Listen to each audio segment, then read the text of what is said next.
Estamos iniciando a nossa aula do curso de Filosofia Espírita e Interpretação dos Evangelhos segundo o Espiritismo. Na aula anterior estudamos a queda de Adão, se assim podemos usar esse termo, que não é um termo espírita, é um termo teológico, religioso, católico, mas isso decorreu, como nós vimos, de Adão ter ingerido, junto com Eva, o fruto da árvore central do Éden, que era proibida por Deus. Vamos estudar esse fato, a ingestão do fruto, comerem os frutos, que não é uma maçã, não existe na Bíblia referência, a maçã é o fruto, e as consequências dessa ingestão ou dessa alimentação no sentido da consciência do bem e do mal, que é isso que a alegoria toca, embora as pessoas não tenham entendido muito bem. Esse entendimento se faz melhor quando nós introduzimos os conceitos da filosofia espírita de reencarnação, da responsabilidade do indivíduo sobre seus atos, da lei da causa e efeito e outras formas interpretativas que a filosofia nos dá, espírita, abrindo então o texto com maior clareza. Sobre a consciência do bem e do mal. Diz Allan Kardec no livro A Gênese, os Milagres e as Predições. O homem adquire a consciência do bem e do mal pelo desenvolvimento da sua inteligência e do seu livre-arbítrio, em virtude do qual ele escolhe entre os dois. É o momento em que a alma do homem, cessando de ser conduzida pelos seus instintos, toma posse da sua liberdade e incorre na responsabilidade dos seus atos. Quer dizer, esse momento em que o ser humano deixa de ser um homem muito basicamente instintivo e reativo, ele começa a fazer as suas reflexões e as avaliações sobre as suas ações no mundo. Esse é o momento que ele ganha a liberdade de agir e de decidir. Isso encontra-se na Gênese, na edição da FEAL, páginas 261. Portanto, a consciência do bem e do mal está aqui, nesse gráfico,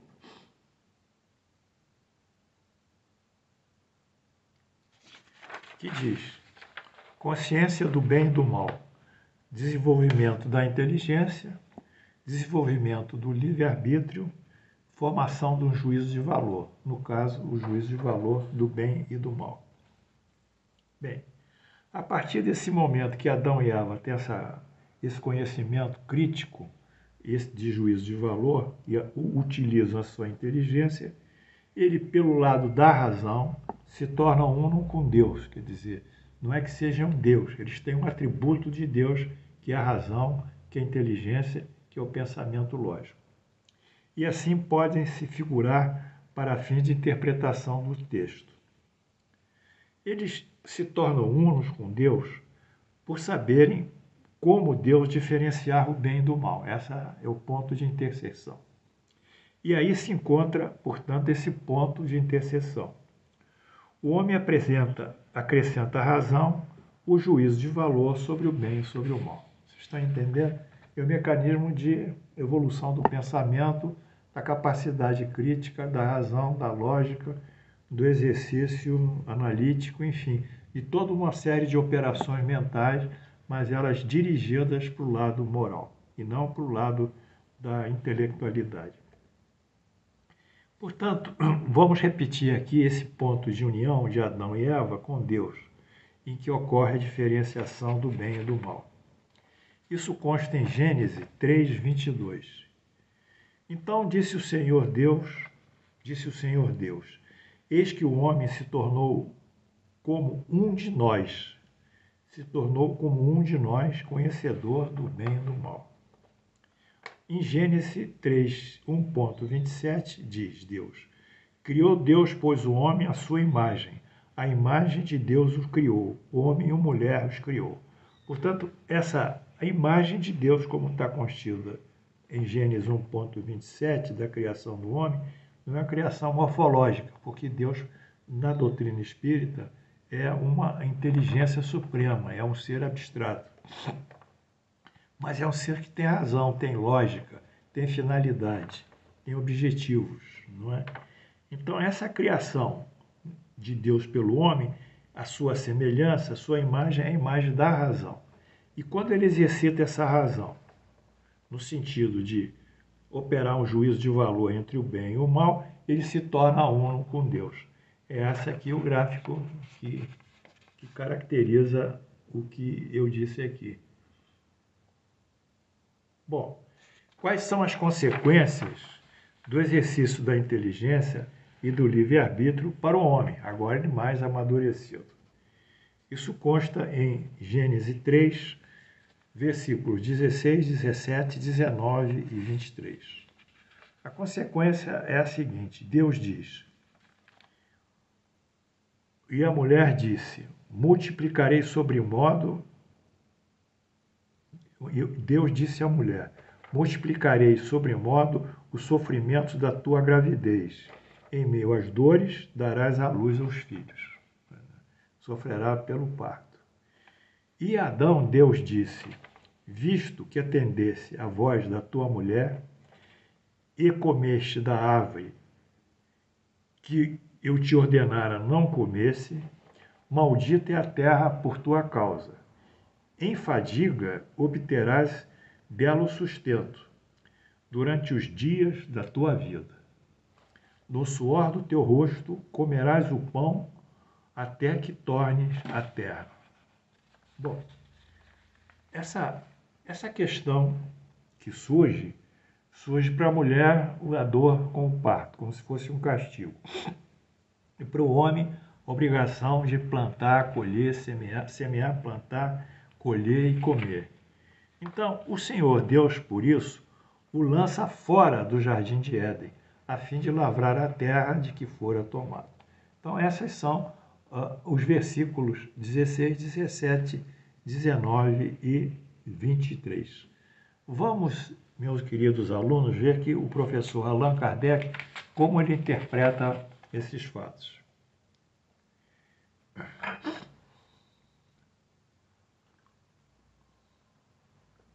Primeiro, dizendo a Adão que ele tiraria o seu sustento da terra com o suor da sua fronte, Deus simboliza o quê? A obrigação do trabalho. É a lei do trabalho. Você tem que trabalhar. Segundo, por quê? Porque ele disse à mulher, porque ela cometeu a falta, ela parirá com dor. Como se a dor do parto pudesse ser um castigo. Mas na realidade é um fenômeno fisiológico, morfisiológico, natural. Quer dizer, é da condição da natureza da mulher sofrer pela dilatação do colo do útero, a dilatação do próprio útero, a dor que imprime a passagem da cabeça do feto sobre o colo uterino. Então, isso é um fenômeno morfofisiológico, não é uma anomalia, é da natureza feminina. E Allan Kardec pergunta, como uma coisa que é conforme as leis da natureza pode se considerar punição? Bom, então são duas questões. Para Allan Kardec, o homem tem que trabalhar e por isso Adão tem que ir para a terra. E para a mulher, o seu parto é uma condição morfofisiológica, não é um castigo. Bem, a explicação de Allan Kardec para as condições do duro trabalho de Adão e das sofridas condições de parto de Eva. Vamos ver como ele vê à luz do Espiritismo. Terceiro, o Espiritismo explica tal condição sem dificuldade de maneira absolutamente racional. Isto porque, pela anterioridade da alma e a pluralidade das existências, quer dizer, ele explica à luz das reencarnações, sem a qual, sem essa concepção da reencarnação, tudo seria um mistério e uma anomalia na vida do homem. Quarto, com efeito, admitamos que Adão e Eva já tenham vivido. Tudo se encontrará justificado Se nós inserirmos o conceito de encarnação nesse processo de Adão ter que trabalhar a terra e Eva sofrer pelo par, fica tudo esclarecido. Ou seja, Deus não lhe fala nunca como uma criança, mas como seres que eles já tinham estado de compreender e que o compreendem. Prova evidentemente que eles tiveram uma experiência anterior. Quer dizer, esse diálogo que travam com Deus denota que eles têm uma inteligência, têm experiência anterior. Portanto, não é a primeira vez que eles chegam ao mundo e nesse momento não é o momento da sua criação. Admitamos, entre outras coisas, que eles tivessem vivido num mundo mais avançado e menos material que o nosso, onde o trabalho do espírito suplantava o trabalho do corpo. Então, eles estavam num mundo mais evoluído, em que as condições do espírito eram superiores às condições do corpo. E neste mundo, que por sua rebelião, a lei de Deus caracterizada por sua desobediência, eles tiverem sido excluídos e exilados para a reparação na Terra. Então, eles são exilados de um mundo mais evoluído que a Terra, onde o homem tem, por consequência, estar sujeito ao trabalho corporal e a mulher a esse parto. Deus tinha razão em lhe dizer: no mundo em que ides viver, hoje em diante, quer dizer, saindo do paraíso, vós cultivareis a terra e dela tirareis o vosso alimento com o suor da vossa fronte. Tinha razão, sim. Então, essa assertiva de Deus, ela se insere plenamente na compreensão reencarnatória de Adão e Eva, emigrantes com E, de um mundo muito mais evoluído que o nosso, em que a Terra se constituirá um mundo de castigo, frente àquele mundo mais evoluído, que era o mundo edênico, o mundo paradisíaco. E para a mulher ele disse: vós parireis com dor, porque tal é a condição deste mundo, da terra. Idem e bidem, quer dizer, repetição da Gênesis, páginas 263, 264. E nesse sentido, eu fiz esse gráfico que vai explicar com uma clareza, com uma beleza da razão espírita, tudo que está sendo aqui ponteado e dito.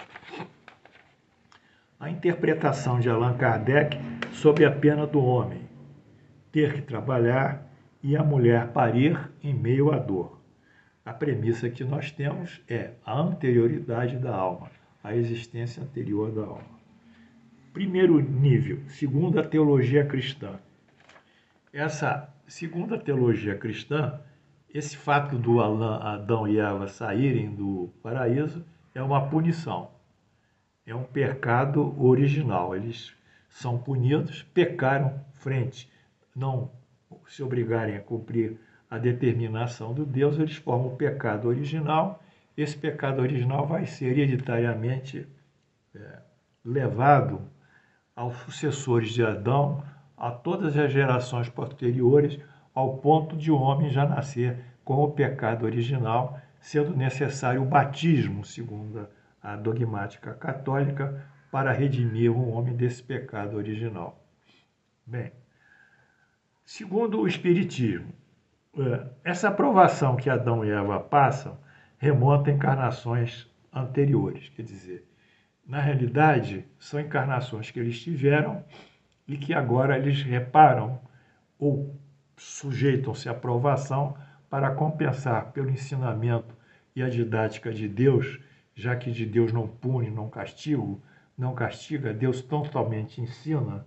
No Espiritismo, não vimos na aula anterior, não temos punição, não temos castigo, não temos culpa, temos apenas um quadro de ignorância que gradualmente vai sendo superada pelos ensinamentos que Deus nos oferece através das nossas experiências reencarnatórias, das nossas viciações que posteriormente são transformadas em virtude.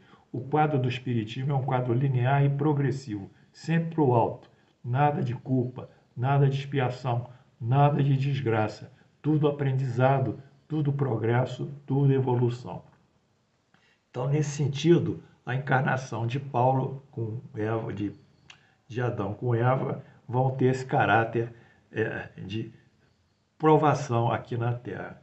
E, finalmente, o mais interessante é que, considerando que a hipótese de Adão e Eva terem vivido no mundo bem superior à Terra, do ponto de vista espiritual, nós temos aqui a transmigração planetária de um planeta para o outro.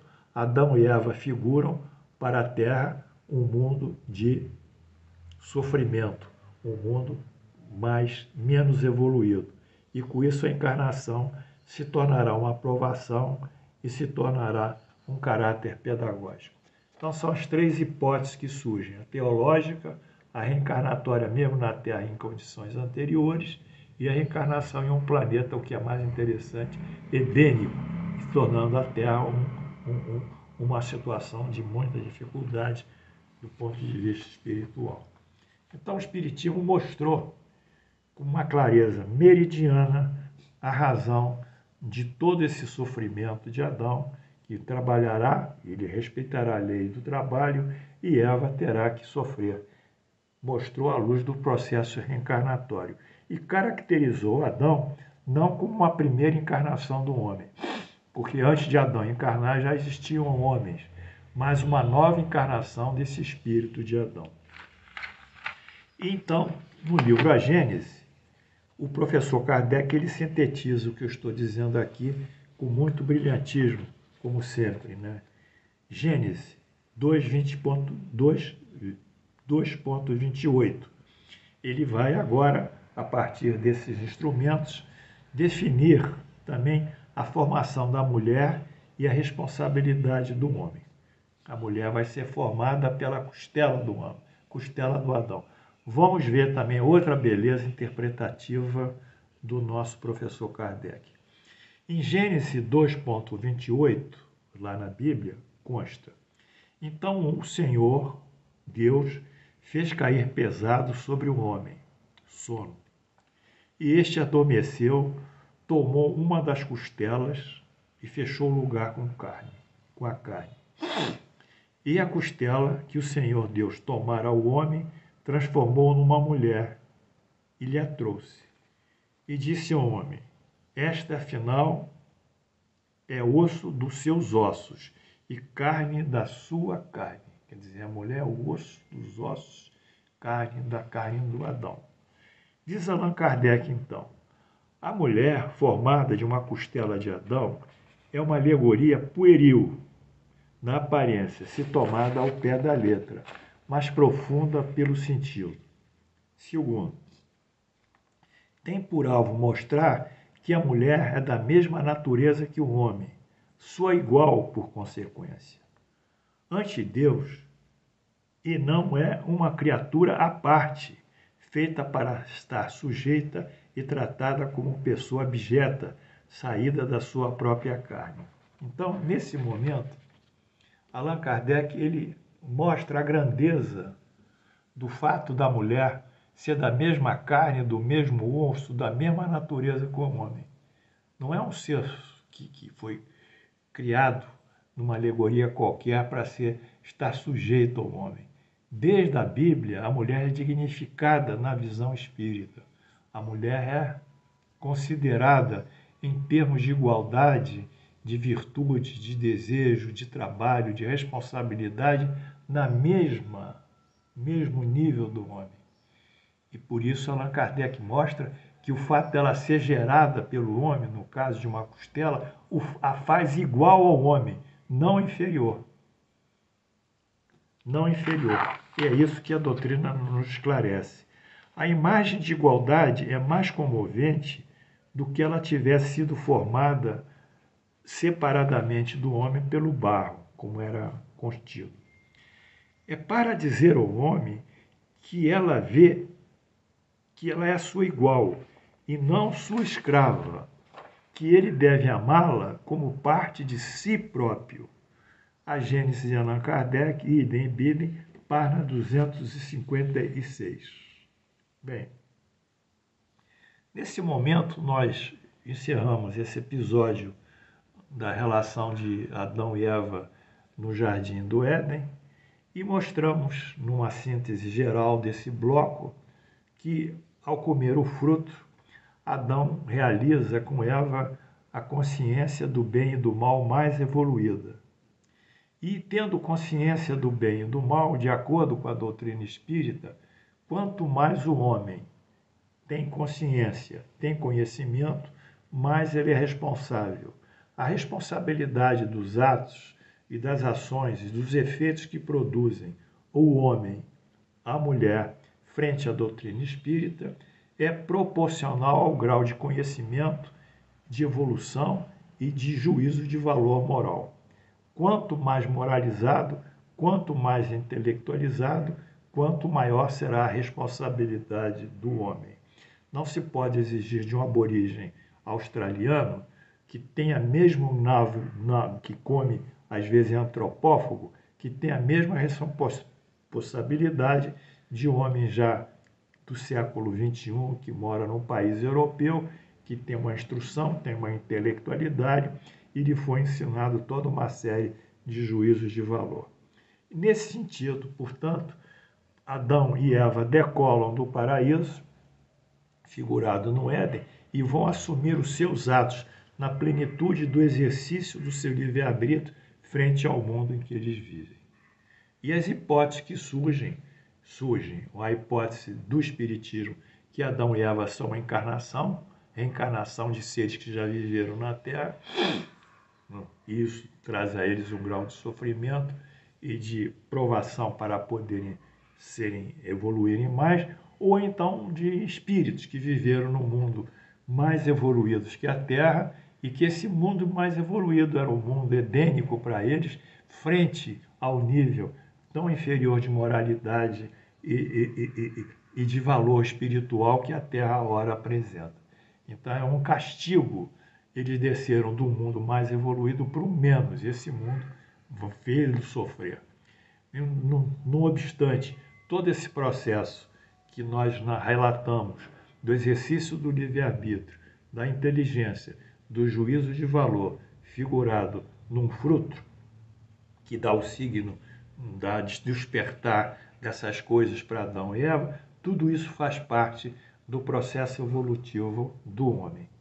Portanto, terminamos aqui esse bloco sobre o Jardim do Éden e todas as consequências que advieram da relação de Adão com Eva e como o Espiritismo pôde, com toda a clareza, à luz das encarnações, à luz das vidas passadas, à luz das vidas anteriores, explicar esse fenômeno. Na próxima aula, nós entraremos na primeira civilização na Terra em que os filhos de Adão já conseguem criar. Portanto, estamos encerrando o nosso bloco, agradecemos a atenção de todos e desejamos que Jesus e Deus nos abençoe e nos proteja. Amém.